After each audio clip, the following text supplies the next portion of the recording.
한국불교 금강선언 총재 화란 스님과 함께 알기 쉬운 불교 이야기에 대해 배웁니다.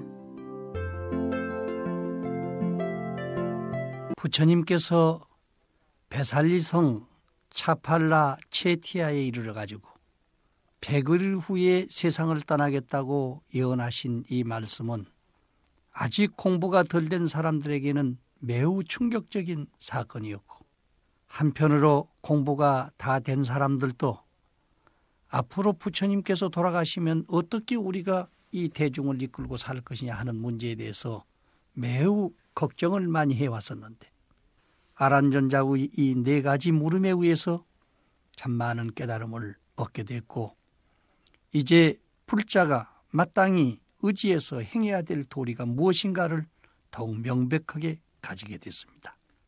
특히 홀로 살고 있는 비구 스님과 비구니 스님들은 이성을 대하는데 여러 가지 고민이 많았습니다. 그러나 이제 그 가장 자연스럽고 참 할머니같이, 어머니같이, 누님같이, 또는 친구지간에 어리면은 딸같이, 동생같이, 손녀같이 이렇게 보면은 이상이 없게 돼 있지만은 그동안 그것이 잘 되지 않았었습니다.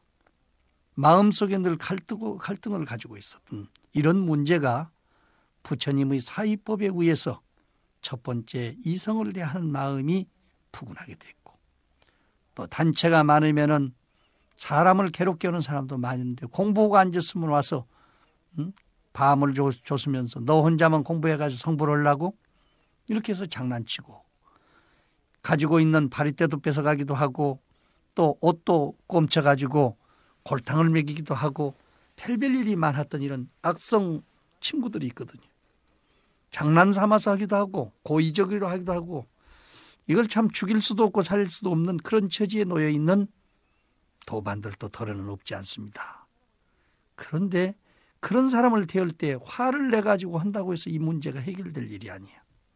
내 할 일이나 열심히 하고 묵빈이대하되, 혹시 매를 때리고 괴롭게 하면 공부하는데 마장이 생겼구나, 정신 차리라고 하는 짓이로구나, 이렇게 생각하고 있다가 혹시 맞아 죽게 된다고 하더라도 한번 죽게 되는데 친구한테 맞아 죽는 거야 뭐 괜찮겠지, 이런 정도로 마음의 자세를 넉넉히 가지고 공부를 해라. 우리는 늘 괴롭게 옆에서 하는 사람들 때문에 보기 싫다고 다른 데로 피랑 가는 경우가 있습니다만은, 가는 곳마다 이 세상에는 원정회가 없는 사람이 없어요. 여기 가면 좀 나올까, 저기 가면 좀 나올까, 잠깐 동안은 낫지요. 그러나 세상 일은 사겨놓고 보면 뭐 별다른 사람이 없습니다. 그렇기 때문에 있는 자리에서 충실할 수 있어야 돼. 그 다음에 부처님의 위대한 모습만 보고 따라가던 모든 불제자들이 야, 너 자신을 등불로 알고 살아라 하시는 부처님의 말씀, 그것이 잘 안 됐을 때는 계율로 울타리를 삼고 삼아라. 이미 울타리는 내가 다 마련해놨어. 그 울타리를 잘 지키면서 남의 밭에 뛰어넘어가지면 안 돼. 어려운 일이 있을 때도 반드시 계율을 보고 스승 삼아서 그 문제를 해결을 해라. 자, 이러한 말씀이 그때뿐이 아니고 오늘 우리에게도 대단히 좋은 교훈으로 남아 있습니다. 그래서 지금 우리들이 지금까지도 많이 읽고 있는 유교경이나 이런 경전은 바로 핵심이 저런 문제가 그 경전 속에 들어있기 때문에 생명력을 가지고 많은 사람들에게 감명을 주고 있는 것입니다. 부처님의 마지막 안거의 법문을 듣고 부처님 10대 제자 가운데 한 사람이 수보리는 큰 깨달음을 얻고 더욱 큰 도리도에 나아가야 되겠다 마음속으로 다짐을 했어요. 원래 이 수보리는요, 기수급 고도곤을 지어줬던 수다따 장자가 바로 큰아버지입니다. 그 바로 낙성식 할 때에 참석을 했다가 그의 아버지 수마나와 함께 법문을 듣고 발심 출가한 사람입니다. 수보리는 어려서 성질이 아주 급해가지고 태어나면서부터 너무너무 울었기 때문에 부모님들한테 매도 많이 맞고, 나중에는 동네 사람들이 시끄럽다고 쫓아내면은 저 산에 가서 얼마나 나무 옆에서 울어쌌기 때문에 나무가 괴로울 정도로 돼서 껍데기가 다 벗어졌다. 이런 이야기가 있습니다. 이런 사람인데 부처님 법문 듣고 공돌이를 깨달아서 잘 알게 됐어요. 그래서 일생 동안 남과 다투는 일이 없게 됐고 나중에는 자기 마음하고도 전혀 투쟁이 없었기 때문에 해공제일 수보리존자, 공돌이를 제일 잘하는 수보리존자다 이야기하고, 또 남하고 다투지를 않기 때문에 무정제일 수보리존자다 이러한 별명을 받기도 했습니다. 부처님께서 반야경을 설하실 때에 문답의 상대자가 됐던 분이 바로 수보리존자지요. 그래서 더욱이 그 명성은 세계 각국에 지금도 퍼져 있습니다. 부처님 당시에도 5천축국에 널리 알려져서 빛났습니다. 무릇 있는 바 모든 존재는 허망한 것이다. 만일 허망한 것이 허망한 것인 줄 아는 그놈을 깨달으면 곧 허망하지 않는 부처를 보리라. 금강경의 개성으로서는 범소유상, 계시허망, 약견재상, 비상, 즉견열애.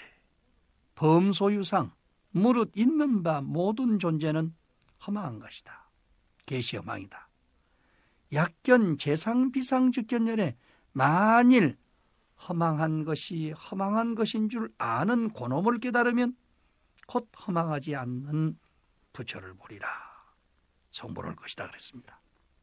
부처님 법문을 듣고 부처님의 황금찬란한 그 몸매가 100일 후에는 이제 하나의 한 줌의 재로 돌아간다는 것을 생각을 할 때 과연 그 속에 들어있는 부처님의 참모습은 무엇일까?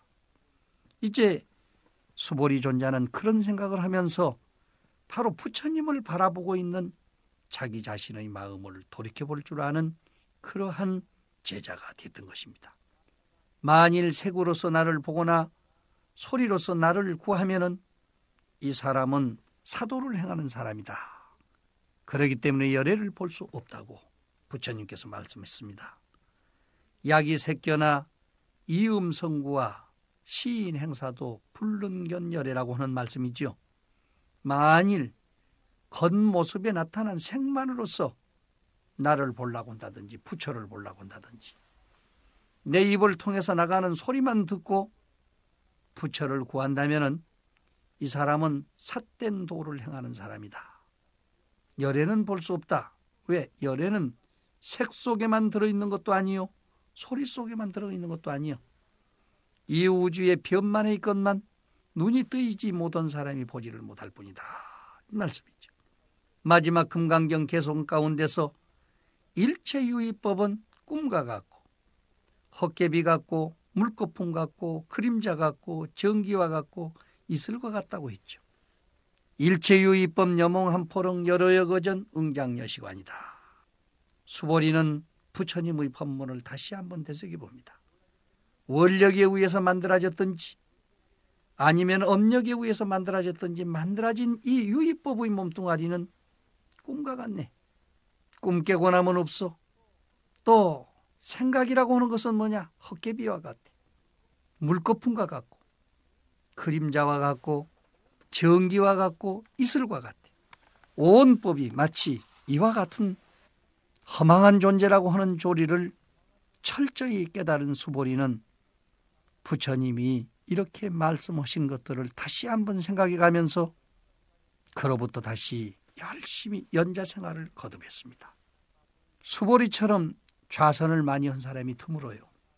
항상 부처님이 칭찬했습니다. 특히 지도자가 있었어. 어떻게 지도자 같은 그런 사람이 되려면 어떻게 해야 될까? 만일 우리가 공부를 하지 않고 말로만 헛소리하고 돌아다닌다면 행동이 나타나지 않을 때 과연 사람이 믿을 수 있겠느냐? 그래서 수보리존자는 부처님께서 저 어머니를 제도하기 위해서 도리천에 올라가셨을 때도 직접 그 자리에 나가서 마중을 하지 않고 깊은 산속에 있었습니다. 그때 연화색 비구니가 부처님을 맡기 위해서 큰 스님들 앞자리에 나와 있었기 때문에 부처님께서는 꾸짖었어요. 연하색이여, 너는 이 몸뚱아리만 보느냐? 어떻게 해가지고 저 수보리 존자는 깊은 산골에 앉아서 좌선을 하고 있어도 나를 가장 먼저 맞이했다. 이렇게 칭찬을 받았던 그런 분들입니다. 수보리 존자는 특별한 사람이 아니면 함부로 법문을 하지 않습니다. 꼭 필요해서 들어야 되겠다고 간절히 요청하는 사람이 있어야 법문을 했던 것입니다. 그래서 마가다국의 빈비사라 임금님께서 그의 설법을 듣기를 간절히 원했으므로 한 번은 법문을 부처님 대신 한 일이 있습니다. 이 법문을 듣고 빈비사라 임금께서 감격을 해가지고 내가 스님 절 하나 지어주겠습니다. 이렇게 해서 약속을 했어요. 그래서 집을 짓는데 사방 기둥을 세우고 벽돌을 쌓다가 이웃나라와 교전 중이기 때문에 사방만 쌓아놓고는 지붕을 덮지 못한 채 잊어버렸습니다. 다른 스님들 같으면 임금님 약속해놓고 가서 빨리 집 지어주십시오 하고 이야기할 텐데 전혀 아무 생각 없이 그 지붕이 없는 집 속에서 2년을 살았어요. 얼마만큼 뜨거운 햇빛이 닿던지 마지막 8개월 동안에는 얼굴이 다 뒤어서 벗어질 정도로 됐다고 합니다. 또 겨울철에는 이슬을 맞아가지고 추워서 벌벌 떨 정도로 됐지만은 조금도 불평하지 않고 열심히 정진했습니다. 그런데 그때 코살라국에서는요, 큰 가뭄이 와가지고 모든 곡식이 다 타고 먹을 물까지 아주 마저 귀하게 되자 임금님께서 걱정을 하시고 그 까닭을 대신들한테 물었어요. 그런데 한 대신이 그럽니다. 임금님께서 약속을 지키지 않는데 문제가 있는 거 아닙니까? 무슨 약속인가? 수보리 성자의 집을 지어주기로 해놓고 기둥만 세워놓고 사막만 쌓아놓고 지붕을 덮어주지 않았는데 제가 생각할 때는 거기에 문제가 있는 것 같습니다. 그때서 임금님께서 깜짝 놀라가지고 직접 일꾼들을 데리고 가셨어요. 그날 지붕을 같이 이었습니다. 그런데 집이 완성이 되자마자 그날부터 단비가 내려가지고요. 온 국토가 축여지고 참 목마름을 해갈시키게 됐기 때문에 수보리의 복이 하늘을 감동시킨다. 이렇게까지 말씀이 났습니다. 그래서 더욱 존경하고 사랑하게 됐죠. 이와 같이 부처님의 사랑과 임금님의 백성들의 아낌을 받아왔던 분이 수보리입니다. 빈비사라 임금님께서 작년에는 돌아가셨고 금년에는 또 부처님을 잃게 되었으니 비록 공도리를 철저히 다 깨달은 성자라고 할지라도 마음이 슬프지 않을 수 있어요. 그래 그는 그 지붕을 덮고 비가 내릴 때 지었던 시를 다시 한번 읊으며 혼자 흐느낍니다. 내가 사는 지붕은 잘 이어져서 바람을 잘 막아서 즐거움나니 하늘아 마음대로 비를 내려라. 내 마음은 정에 들어서 해탈했으니 알뜰한 마음으로 나는 살아가리라. 하늘아 마음대로 비를 내리라. 이것은 바로 임금님께서 지붕을 만들어준 뒤에 바로 그 이튿날로 비가 쏟아졌을 때 그 집 속에 앉아서 지은 시입니다. 내가 사는 지붕은 잘 이어졌어. 무엇으로 이어졌느냐? 계정의 사막으로 잘 이어졌어. 풀잎으로 이어진 것이 아니라 바람은 잘 막아 즐거움나니 번외망상의 바람이 잘 들어오지를 않아. 열반의 즐거움이 항상 있지요. 하늘아 마음대로 비를 내려라. 번뇌가 올라면 오고 욕심이 올라면 오고 어떠한 문제가 오더라도 나는 조금도 장애를 받지 않을 것이다. 내 마음은 선정에 들어서 정에 들어서 해탈을 했으니 알뜰한 마음으로 나는 살아갈 것이다. 해탈의 정신에 의해서 나는 세상을 살아갈 것이다. 어떠한 비바람이 몰아치더라도 흔들리지 않을 것이다. 내가 존경하고 같이 사랑해 주던 빈비사라 임금님이 돌아가셨고 이제 나의 기둥이요 하늘과 같이 됐던 부처님도 잃게 됐어. 그렇지만은 내가 살아있는 데까지는 부처님을 이 일을 대신할 수 있는 훌륭한 제자로서 부끄럼 없이 살아야 되겠다. 어떠한 어려움과 비바람이 몰아치더라도 흔들림 없이 살아야 되겠다고 하는 그 의지가 이 시 속에 들어있습니다. 부처님의 10대 제자 가운데서는 많은 분들이 계시지만은 특히 우리나라 불자들에게는 금강경 독성을 많이 하다 보니까 수보리존자가 우리에게 많이 익숙해졌습니다. 수보리존자는 화 잘 내기로 유명한 사람이었지만은 부처님을 만나서 무정법을 알게 되고 무진법을 알게 돼가지고 마지막에는 공돌이를 철저히 깨달아서 나라의 가뭄을 해갈시켜 줄 수 있는 그런 인격이 형성되기까지 했습니다. 우리도 비가 오지 않을 때는 성자를 잘 살피고 조상을 잘 받들 수 있는 마음의 자세를 가지고 세상을 푸근히 지켜줄 수 있는 그런 불자가 되도록 노력해야 되겠습니다.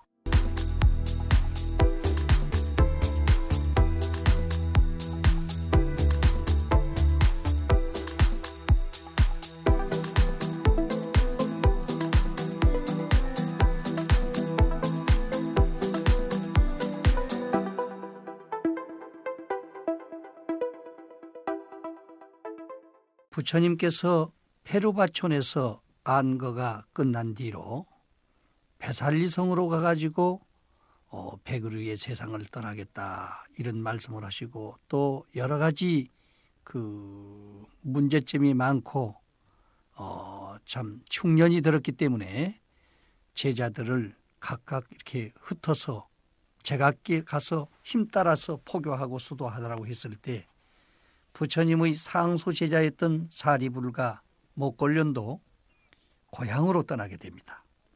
그때 부처님의 사의법을 듣고 반기사라고 하는 장로가 그런 시를 짓습니다.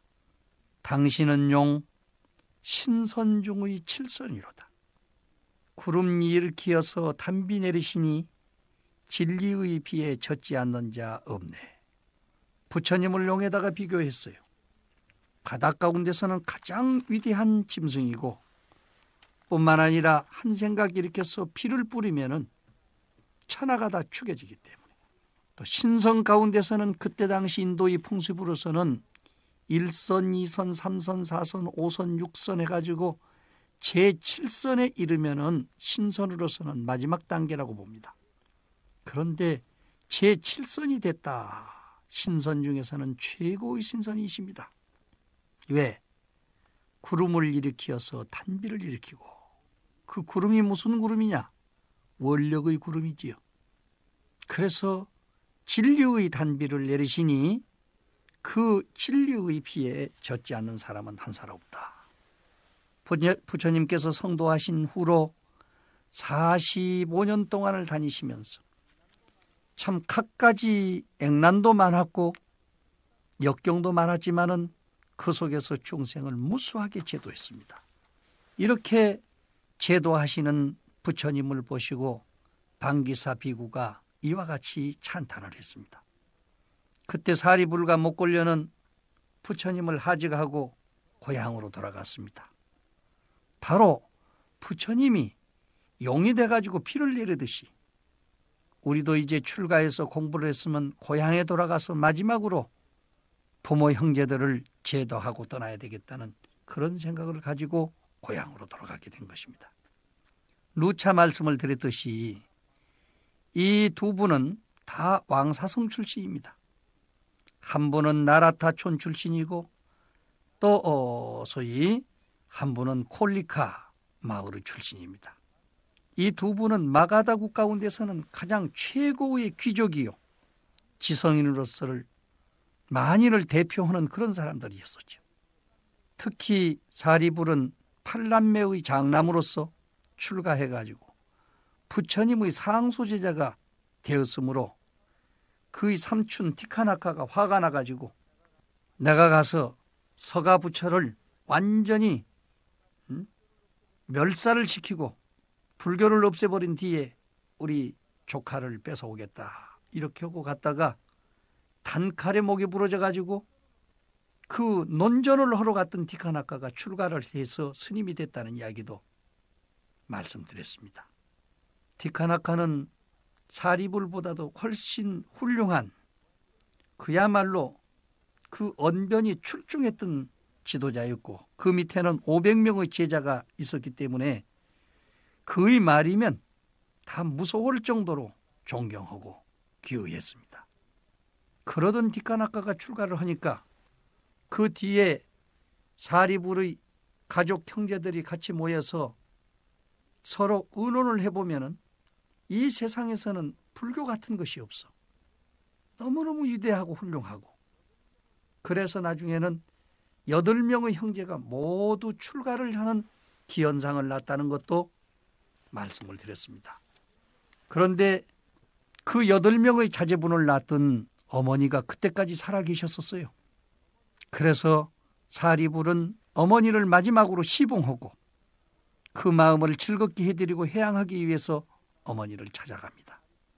사리불과 목걸려는 제받았다가 부처님을 반역하고 괴롭게 했을 때 가지 말라고 하는데도 코끼리산까지 올라가 가지고 그들을 제자들을 항복받고 해위해서 많은 무리들을 데리고 내려옵니다마는 제받았다의 무리들이 너무 악을 쓰고 쫓아와서 돌을 던지고 몽둥이로 쳤기 때문에 그때 문매를 맞아가지고 참 신체 한쪽을 제대로 쓰지 못하는 그런 정도로 고통을 겪을 때도 있었습니다. 이런 죽을 지경에 이르면서도 정법을 소화했던 이 두 부처님의 오른팔 왼팔과 같은 사람, 이 사람들이 이제 마지막으로 고향으로 돌아가게 됩니다. 사리붓다는 마지막으로 고향에 돌아가서 옛 친척들에게 마지막 포교를 합니다. 이 세상 모든 것은 변해간다. 그러나 그 변해가는 이치를 알고 깨달은 놈은 변치 않는다. 우리는 항상 무상 속에서 영원을 살 수 있는 마음의 자세를 가지고 세상을 살아가야 된다. 먹고 입고 사는 것은 당연히 해야 할 일인데 그것에 너무 끄달려가지고 그들의 노예가 돼서는 안 된다. 이렇게 여러 가지로 친척과 마을 사람들을 가르칩니다. 그리고 그 어머니를 모신 방에서 입적을 합니다. 한쪽 손을 약간 기울여서 짚고 어머니를 옆에 그 모신 자리에서 앉은 자세로 돌아가시게 되지요. 그래서 인도에 가면은 그의 모습을 꼭 그와 같이로 조각을 해서 판매하는 것도 들어있습니다. 위대한 죽음입니다. 부처님을 섬기고 사방으로 돌아다니면서 중생을 교도하다가 마지막에 그의 어머니까지도 제도하시고 어머니와 같은 방에 앉아서 어머니 죄송합니다. 내가 먼저 떠나겠습니다 하고 앉은 모습으로서 황송한 모습이기 때문에 정자를 하지 않고 어머니 앞에 반은 무릎을 꿇고 가는 그런 모습으로서 세상을 떠나신 사리불존자. 정말로 훌륭하신 분입니다. 사리불이 입적했다는 소식을 들은 목갈라는 참으로 애도하는 시를 짓습니다. 모든 법 내게 아직 분명하지 않고 모든 법 내게 아직 알려지지 않았는데 나의 어진 친구마저 떠나 세상은 완전히 어둠 속에 잠겨있네. 목갈라나 존자가 목련존자가 사리불이 입적하신다는 말을 듣고 가서 초상치는 자리에서 지은 시입니다. 친구여, 내게는 아직 분명한 법이 서지를 안 했어. 내게는 아직 법이 확실성 있게 알려지지 않았는데 좋은 친구마저 이렇게 떠나게 됐으니 세상이 캄캄해지는 것 같구나. 얼마나 간절한 시입니까? 한소를 더 짓습니다.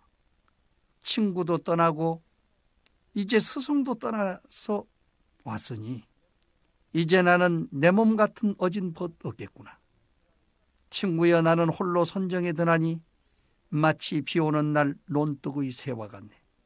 친구도 떠나고 부처님하고도 지금 이별을 해서 오시지 않았어요. 또 100일 후에는 부처님도 돌아가신다는 것을 이미 알고 있기 때문에, 그러나 자기가 먼저 이 세상을 떠나야 되겠다고는 떠날 수밖에 없는 그런 처지에 놓여 있기 때문에 목걸려는 자기 고향에 돌아왔습니다. 그러나 가장 가까운 스승이요 친구를 잊었으니 이제 나는 내 몸 같은 어진 벗이 없어. 이 몸이 최고로 내 어진 벗이다. 친구의 나는 홀로 선정에 들으니 마치 비오는 날 논둑의 새와 같네. 비오는 날 비를 맞은 새, 논둑에서 우그리고 앉아있는 새의 모습을 상상해 보십시오. 목갈라나는 이렇게 시를 읊으며 이사기리산으로 교화를 나갑니다. 그것은 그동안에 아버지를 위해서 3년 동안 근신을 하면서 공부하던 그런 장소였고, 또 사리불과 함께 제자들을 거느리고 종종 거기에 나가서 수행하던 그런 장소였고, 사람들이 많이 모이는 장소였기 때문에 마지막 그곳에 가서 법을 펴기 위해서 갑니다. 그런데 공교롭게도 평소 목갈라나의 일에 대해서 시기 질투를 많이 하던 나행애도들, 옷을 다 벗어버리고 빈몸으로 사는 나행애도들, 또 항상 손에다가 장대를 들고 다니는 집장애도들, 이 두 단체들이 서로한테 뜻을 모아가지고 몽둥이를 가지고 와가지고 매를 때려서 결국에는 목갈라나는 거기서 돌아가시게 됩니다. 그야말로 끝까지 숨지는 그 순간까지 순교를 당하면서도 포교를 하셨죠. 옛날에도 집장 애도들에게 매를 맞아서 뼈가 부러진 일이 있어요. 살점이 떨어진 일이 있습니다. 그때 사리불이 물었었지요. 그대는 신통제일의 법력을 가진 법제자인데 어떻게 피가 나고 살점이 떨어지도록 그런 무리들한테 매를 맞을 수 있는가? 그러니까 목갈라나가 웃으면서 죄송합니다 형님, 나는 전생에 부모를 괴롭힌 죄로 이런 과보를 받고 있습니다. 전생에 다 내가 부모를 업신여겼기 때문에 그때 나하고 형제됐던 사람들이 지금도 원한이 맺혀가지고 나를 이렇게 매를 때리고 있어요. 당연히 맞아야지요. 살점이 떨어져도 아깝지 않습니다. 그러나 내가 내 형제를 내가 구제하지 못한다면 어찌 되겠습니까? 매를 맞으면서도 당연히 포교를 해야지요. 그래서 그는 전생에 그 부모님께 불효했던 그 원인을 이야기합니다. 그것은 아내한테 속아 넘어가 가지고 어머니를 숲속에 갖다 버려서 죽게 만들었다는 거예요. 굶어 죽게 만들었어요. 그래서 항상 마음속으로 참회하고, 그 어머니까지도 말씀을 잘 금생에 만나서 말을 안 들었을 때 지옥에까지 들어가서 어머니를 구제하지 않았어요. 그러나 결국에는 전생의 원한으로 그 형제들에게 매를 맞아서 이렇게 죽게 됩니다. 마지막으로 사리불의 개송을 애우면서 숨을 거둡니다. 자기가 짓는 시를 한 것이 아니라 사리불이 지은 시를 마음속으로 애우면서 숨을 거두게 되지요. 내가 법을 들은 것은 헛되지 않도다. 해탈을 얻고 번뇌를 떠나서 천안통과 숙명통을 얻었네. 그렇기 때문에 전생일을 훤히 알지요. 또 신통력을 얻었기 때문에 아버지 천당에 가서 만나 뵙고 지옥에 계신 어머니를 제도하지 않았습니까? 나는 죽음도 원하지 않고 삶도 원하지 않노라.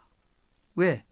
생사의 모든 업을 다 정리했기 때문에 이제는 죽어도 좋고 살아도 좋고 무슨 일에고 걸릴 것이 없다 그 말이죠. 다만 깨달음과 바른 생각 가지고 제일 다한 종처럼 이 몸 버리려 하네. 나는 죽음도 원하지 않고 삶도 원하지 않노라. 다만 깨달음과 바른 생각을 가지고 그 깨달은 마음과 그 깨달은 마음에 의해서 우리는 생사거래가 없다고 하는 그런 생각, 부정글과한 열반의 경지, 염정, 대소의 구애가 없는 그 마음에 머물러서 이제 모든 일은 다 끝났으니 일 마친 종처럼 이제 이 몸까지도 버리려고 한다. 이것이 사리불이 지은 시입니다. 하지만은 마지막 숨을 거둘 때는 바로 이 법구를 애우고 돌아가셨다는 겁니다. 여러분 생각해 보세요. 사람이 매를 맞고 숨을 지는데 악에 받쳐서 서로 죽이려고 야단을 할 겁니다. 원한이 맺혀서 갈 겁니다. 그런데 그 가운데서 가장 존경하고 사랑하는 친구가 지은 시를 외우면서 이제 나는 할 일 다 했어. 매를 맞아 죽는 것도 그냥 죽는 게 아니고 전생에 부모에게 불효했던 것을 과보를 받게 되는데 내가 잘못해서 받는 건데 당연하지. 그러나 우리 형제들은 나를 매맞아서 죽게 한 이 인연 공덕으로 내 생에는 반드시 성불해가지고 좋은 도반이 될 것이다. 이런 마음의 자세로서 숨을 거둘 수 있는 목걸련존자. 친구의 시를 내우면서 숨을 거둘 수 있는 목걸련존자. 사리불이나 목걸련이나 참으로 훌륭한 사람입니다. 그렇기 때문에 부처님께서 첫눈에 보시고 너희들이야말로 내 오른팔 왼팔이다. 이것은 비서로서 오른팔 왼팔이 아니라 내 지혜와 자비를 한꺼번에 갖춘 부처님의 비서는 지혜와 자비입니다. 가운데 몸체는 복덕으로 구성이 됐지요. 이 지혜와 자비의 방편을 통해서 일생을 교화를 하셨는데 바로 사리불과 목걸련이 부처님의 양팔이 돼서 많은 후배들을 제도했기 때문에 부처님의 제자들 가운데서는 야사의 55인과 오비구와 삼가섭의 제자를 제하고는 사리불한테 영향을 받지 않은 사람이 하나도 없습니다. 목걸련의 신통에 감화받지 않은 사람이 하나도 없습니다. 바깥 일은 전부 목걸련이 안에 일은 사리불에게 하나하나 처리해 나가면서 부처님의 교단을 원만히 운영했던 것입니다. 이 두 분의 거룩한 순교 정신에 다 같이 고개 숙여 감사하는 바입니다.